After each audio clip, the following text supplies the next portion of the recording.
എല്ലാവർക്കും നമസ്തേ. കഴിഞ്ഞ ദിവസം, അതായത് ഒരു ദിവസം മുമ്പ് ശനിയാഴ്ച, പന്തളത്ത് കോൺഗ്രസിൻ്റെ നേതൃത്വത്തിൽ UDFിൻ്റെ ഒരു വിശ്വാസ സംഗമം നടന്നിരുന്നു. അത് എന്തിനെന്ന് വെച്ചാൽ നമ്മൾക്കെല്ലാം അറിയാം, ശബരിമലയിലെ ഭഗവാന്റെ സ്വത്തുക്കൾ CPMൻ്റെ നേതൃത്വത്തിലുള്ള ഭരണം മോഷ്ടിച്ച് അതിൽ പ്രതിഷേധിച്ച് നടത്തിയ പരിപാടിയാണ് ഈ വിശ്വാസി സംഗമം. നമ്മൾ കുറ്റം പറയരുതല്ലോ, വളരെ വലിയ ജനപങ്കാളിത്തമായിരുന്നു ആ പരിപാടിയിലുണ്ടായിരുന്നത്. കഴിഞ്ഞ മാസം 22-ന് വിവിധ ഹൈന്ദവ സംഘടനകൾ ചേർന്ന് പന്തളത്ത് ഒരു വിശ്വാസി സംഗമം നടത്തിയിരുന്നു. കേരളത്തിൽ നിന്ന് തന്നെയല്ല, മറ്റ് സംസ്ഥാനങ്ങളിൽ നിന്നും ലോകത്തിൻ്റെ പല ഭാഗങ്ങളിലുമുള്ള അയ്യപ്പ വിശ്വാസികൾ പങ്കെടുത്ത ആ വിശ്വാസി സംഗമം 10,000-കണക്കിന് ആൾക്കാരാണ് പങ്കെടുത്തത്. പന്തളത്തിന് ഉൾക്കൊള്ളാൻ പറ്റാത്ത തരത്തിലുള്ള ജനസഞ്ചയമായിരുന്നു അന്നത്തെ വിശ്വാസ സംഗമത്തിലുണ്ടായിരുന്നത്. അത്രമാത്രം വലിയ പരിപാടിയല്ലായിരുന്നു, ജനസഞ്ചയം അല്ലായിരുന്നു എങ്കിൽ തന്നെയും കേരളത്തിലുള്ള വിശ്വാസികളിൽ ഇടയിൽ നടത്തിയ ഈ കോൺഗ്രസിൻ്റെ വിശ്വാസി സംഗമം ആയിരക്കണക്കിന് ആൾക്കാർ പങ്കെടുത്ത് വളരെയേറെ ശ്രദ്ധ നേടിയൊരു പരിപാടി തന്നെയായിരുന്നു. അത് നമുക്ക് തള്ളിക്കളയാൻ കഴിയില്ല. അത്രമാത്രം നല്ല രീതിയിലുള്ള ജനപങ്കാളിത്തമായിരുന്നു ഈ കോൺഗ്രസ് നടത്തിയ വിശ്വാസ സംഗമത്തിൽ നമുക്ക് കാണാൻ കഴിഞ്ഞത്. അതിൽ ഹിന്ദുമത വിശ്വാസികൾ മാത്രമായിരുന്നില്ല പങ്കെടുത്തത്. UDFിൻ്റെ ഘടകകക്ഷികളായ മുസ്ലിം ലീഗ്, കേരള കോൺഗ്രസ് എന്നിവയും പങ്കെടുത്തു. മുസ്ലിം ലീഗിൻ്റെ പങ്കാളിത്തത്തോടുകൂടി വളരെയധികം മുസ്ലിം സമുദായത്തിൽപ്പെട്ടവരും, കേരള കോൺഗ്രസിൻ്റെ പങ്കാളിത്തം ക്രിസ്ത്യൻ വിശ്വാസികളെയും ഈ യോഗത്തിൽ എത്തിച്ചേരുന്നു.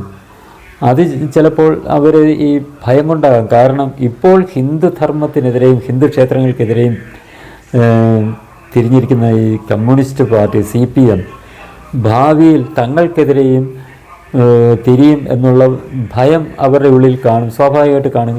കാരണം അതാണ് ഇപ്പോൾ ലോകത്ത് പലയിടത്തും കമ്മ്യൂണിസ്റ്റ് ഭരണമുള്ള രാജ്യങ്ങളിൽ കണ്ടുവരുന്നത്. ചൈനയിൽ ഉയ്ഗുർ മുസ്ലിം വിഭാഗം, അവിടുത്തെ ആ മുസ്ലിം സമൂഹത്തെ കമ്മ്യൂണിസ്റ്റ് പാർട്ടി എങ്ങനെയാണ് അടിച്ചമർത്തി ദ്രോഹിച്ചുകൊണ്ടിരിക്കുന്നതെന്ന് ലോകം കണ്ടുകൊണ്ടിരിക്കുന്നതാണ്. സോവിയറ്റ് കാലഘട്ടത്തിൽ ക്രിസ്ത്യൻ സമൂഹത്തെ പോളണ്ടിലും റഷ്യയിലും ഉൾപ്പെടെയുള്ള രാജ്യങ്ങളിലെ ക്രിസ്ത്യൻ സമൂഹത്തെ ഏത് രീതിയിലാണ് കമ്മ്യൂണിസ്റ്റ് പാർട്ടി ഈ കൊല്ലാക്കൊല ചെയ്തതെന്നുള്ള കാര്യവും ക്രിസ്ത്യൻ സമൂഹത്തിൻ്റെ ഉള്ളിലും ഉണ്ട്. ഇപ്പോൾ ഇന്ത്യയിലെ സാഹചര്യം ഇങ്ങനെ ആയതുകൊണ്ട് ഇപ്പോൾ ഹിന്ദുക്കൾക്കെതിരെ മാത്രം ഇതേപോലുള്ള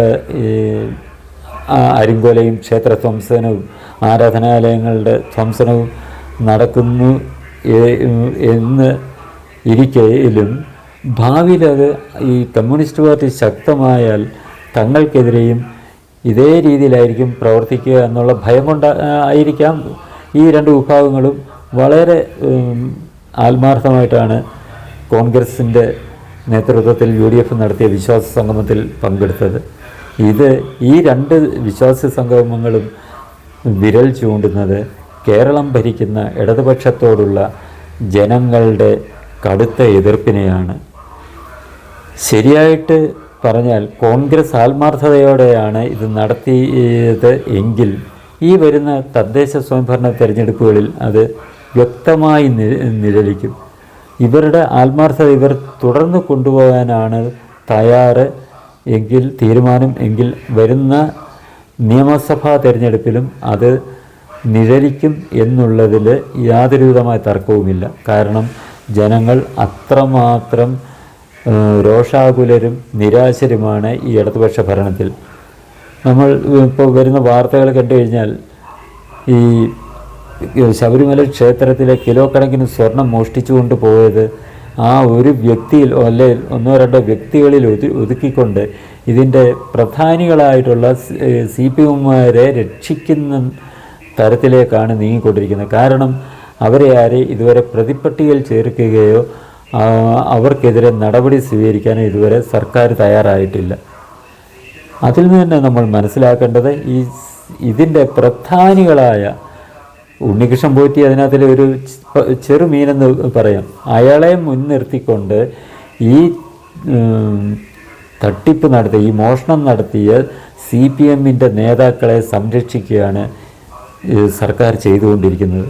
അവരിലേക്ക് അന്വേഷണം എത്തിച്ചേരാതിരിക്കാൻ വേണ്ടി ഉണ്ണികൃഷ്ണൻ പോറ്റിയെ, പിന്നെ ഇവരുടെ തന്നെ ഒരു സംഘടനാ നേതാവായ മുരാരി ബാബുവിനെയും അതേപോലെ കുറച്ചാൾക്കാരിൽ മാത്രം ഈ അന്വേഷണവും കേസും ഒതുക്കി തീർത്ത് അതേ രീതിയിലോട്ട് അന്വേഷണം പോയിക്കൊണ്ടിരിക്കുകയാണ് ഇപ്പോൾ നടന്നുകൊണ്ടിരിക്കുന്നത്.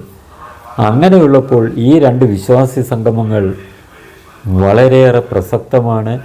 ഇതിൻ്റെ ആ ഒരു ചൂടും ചൂരും നിലനിർത്താൻ ഈ രണ്ട് വിഭാഗങ്ങൾ, അതായത് ഹിന്ദു സംഘടനകളും UDF-ഉം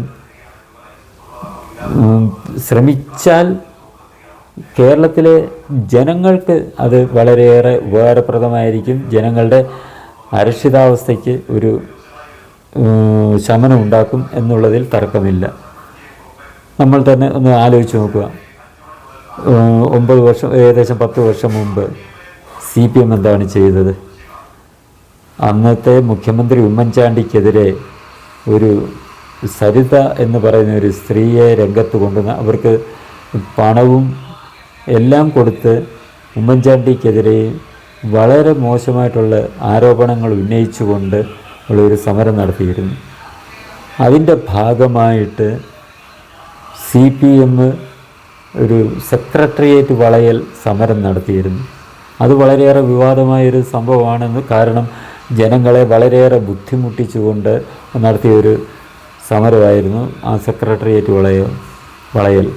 എന്നിട്ട് കൂടി അവർ സർക്കാരിനെതിരെ ഈ വ്യാജ ആരോപണങ്ങൾ ഉന്നയിച്ചുകൊണ്ട്, മുഖ്യമന്ത്രിക്ക് നേരെ വ്യാജ ആരോപണങ്ങൾ ഉന്നയിച്ചുകൊണ്ട് പിണറായി വിജയൻ, അന്നത്തെ CPM സെക്രട്ടറി, സംസ്ഥാന സെക്രട്ടറി ആയിരുന്ന പിണറായി വിജയൻ്റെ നേതൃത്വത്തിലാണ് അന്നത്തെ ആ സെക്രട്ടേറിയറ്റ് വളയൽ എന്ന ആ കലാപരിപാടി നടത്തിയത്. ഇത് ഇടതുപക്ഷം ഈ രീതിയിൽ പ്രവർത്തിച്ചത് അവരുടെ രാഷ്ട്രീയമാണ് എന്ന് നമുക്ക് മനസ്സിലാക്കാം. ഇതേ രാഷ്ട്രീയം, ഇതിനെക്കാട്ടിൽ ജനങ്ങളെ ദ്രോഹിച്ചുകൊണ്ടിരിക്കുന്ന ഇടതുപക്ഷ സർക്കാരിനെതിരെ, പിണറായി സർക്കാരിനെതിരെ എന്തുകൊണ്ട് UDF ഇങ്ങനെയൊരു സെക്രട്ടേറിയറ്റ് വളയൽ സമരം നടത്താൻ തയ്യാറാകുന്നില്ല എന്നാണ് ജനങ്ങൾ സത്യത്തിൽ പരസ്പരം ചോദിക്കുന്നത്. അതുകൊണ്ട് ഇങ്ങനെ ഒരു സമരം നടത്താൻ തയ്യാറാകാത്തതിനാൽ ഇപ്പോഴിവർ നടത്തുന്ന വിശ്വാസി സംഗമം അല്ലെ അതുപോലുള്ള പരിപാടികളിൽ എത്രമാത്രം ആത്മാർത്ഥതയുണ്ട് എന്ന് ജനങ്ങൾക്ക് സംശയമുണ്ട്. കാരണം ഇപ്പോഴത്തെ ഈ സമരം ജനങ്ങളിൽ ഇത്രയ്ക്ക് എത്തുന്നതിന് പരിമിതിയുണ്ട്. അതേസമയം ഒരു സെക്രട്ടേറിയറ്റ് വളയൽ എന്ന തരത്തിലേക്ക് ഈ സമരം അവർ മുന്നോട്ട് കൊണ്ടുപോയാൽ സംസ്ഥാനം ഒട്ടാകെ എന്ന് തന്നെയല്ല, രാജ്യമൊട്ടാകെയും ലോകത്തിൻ്റെ വിവിധ ഭാഗങ്ങളിലും ഈ പിണറായി സർക്കാരിൻ്റെ ഇത്തരം തോന്നിയവാസം, സർക്കാരിൻ്റെ നേതൃത്വത്തിലുള്ള ക്ഷേത്രക്കൊള്ളകൾ, ക്ഷേത്ര ധ്വംസനങ്ങളും എല്ലാം പുറം ലോകത്ത് എത്തും എന്നുള്ള കാര്യം ഉറപ്പാണ്. അതിനിവർ തയ്യാറാകാത്തത് കൊണ്ട് തന്നെ ഇവരുടെ ഇപ്പോഴത്തെ ഈ വിശ്വാസ സംഗമത്തിലും അതിലും ഇതൊക്കെ ജനങ്ങൾക്ക് സ്വാഭാവികമായിട്ടും സംശയം ഉയരുക തന്നെ ചെയ്യും. ഇത് ശരിയായിട്ട് BJP ആണെങ്കിലും കോൺഗ്രസ് ആണെങ്കിലും ചെയ്യേണ്ടത് എന്താണെന്ന് വെച്ചാൽ, നമ്മൾ പറയും ഉരുളയ്ക്ക് ഉപ്പേരി ആണ് മറുപടി എന്ന് പറയാറുണ്ട്. അന്നത്തെ രീതിയിൽ തന്നെ അന്ന് ഏത് തരത്തിൽ CPM സമരമായിട്ട് രംഗത്തിറങ്ങിയോ, അതായത് സെക്രട്ടേറിയറ്റ് വളഞ്ഞ് ഉള്ള സമരം അവർ നടത്തിയോ, അതേ തരത്തിൽ തന്നെ BJP-യും UDF-ഉം സമരം നടത്തുക തന്നെയാണ് വേണ്ടത്. BJP-ക്ക് കഴിയില്ലേ കേരളത്തിൽ നിന്ന് മൊത്തത്തിൽ അവരുടെ പ്രവർത്തകരെ കൊണ്ടുവന്ന് സെക്രട്ടേറിയറ്റ് ഉപരോധിക്കാൻ, സെക്രട്ടേറിയറ്റ് വളയാൻ കഴിയില്ലേ? കഴിയും. അങ്ങനെ ചെയ്തു കഴിഞ്ഞാൽ അത് ജനങ്ങൾ മൊത്തവും അത് ശ്രദ്ധിക്കുന്ന ഒരു സമരം തന്നെയാണത്. UDF-നും കഴിയും. UDF-നും കേരളത്തിലുള്ള അവരുടെ പരമാവധി പ്രവർത്തകരെ കൊണ്ടുവന്ന് സെക്രട്ടേറിയറ്റ് ഉപരോധിക്കുക, സെക്രട്ടേറിയറ്റ് വളയുക, ആ രീതിയിൽ തന്നെ വേണം സമരം മുന്നോട്ട് കൊണ്ടുപോകാൻ. CPM-നെ നിങ്ങൾ കണ്ടുപഠിക്കുക. കാരണം അധികാരത്തിലെത്താൻ എന്ത് കുറുക്കുവഴിയും അത് ചെയ്യാൻ തയ്യാറാണ് എന്നുള്ള കാര്യം അവരന്ന് കാണിച്ചു തന്നു. അവർ സ്വീകരിച്ച അധാർമികമായ മാർഗം സ്വീകരിക്കരുത് എന്ന് മാത്രം. അതായത് അവർ കാണിച്ച അധാർമികത എന്താണെന്ന് വെച്ചാൽ, സരിതാ നായർ എന്ന് പറയുന്ന എന്തിനും പോകുന്ന ഒരു സ്ത്രീയെ വിലക്കെടുത്ത് അവരെ കൊണ്ട് ഈ ഒരു അന്നത്തെ സത്യം പറയാൻ ഉമ്മൻചാണ്ടി എന്ന് പറയുന്ന ഒരു വയോധികനായ ഒരു മനുഷ്യനാണ്. അദ്ദേഹത്തിനെതിരെ വളരെ വൃത്തികെട്ട രീതിയിലുള്ള ആരോപണങ്ങളാണ് പിണറായി വിജയൻ ഉന്നയിച്ചത്, ഉയർത്തിക്കൊണ്ടുവന്നത്. അതിനെ കൂട്ടുപിടിച്ച് അദ്ദേഹത്തിൻ്റെ മന്ത്രിസഭയിലെ മന്ത്രിയെ ഗണേഷ് കുമാറിനെ കൊണ്ട് എത്രമാത്രം നീചമായ പ്രവൃത്തിയാണ് പിണറായി വിജയൻ ചെയ്യിച്ചത്. ആ രീതിയിലുള്ള അധാർമികമായ സമരം നടത്താതെ, അധാർമികമായ രീതിയിലുള്ള ഇതായിരിക്കരുത് സമരം. ധാർമ്മികമായ രീതിയിൽ സെക്രട്ടേറിയറ്റ് വളഞ്ഞ് ജനങ്ങളുടെ മുന്നിൽ ഈ കാര്യങ്ങൾ എത്തിക്കാനാണ് കോൺഗ്രസ് ആയാലും UDF ആയാലും ശ്രമിക്കേണ്ടത്. ഒപ്പം തന്നെ ദേശീയ ജനാധിപത്യ സഖ്യവും BJP-യും അത്തരം സമരത്തിലേക്ക് തന്നെ നീങ്ങണം എന്നാണ്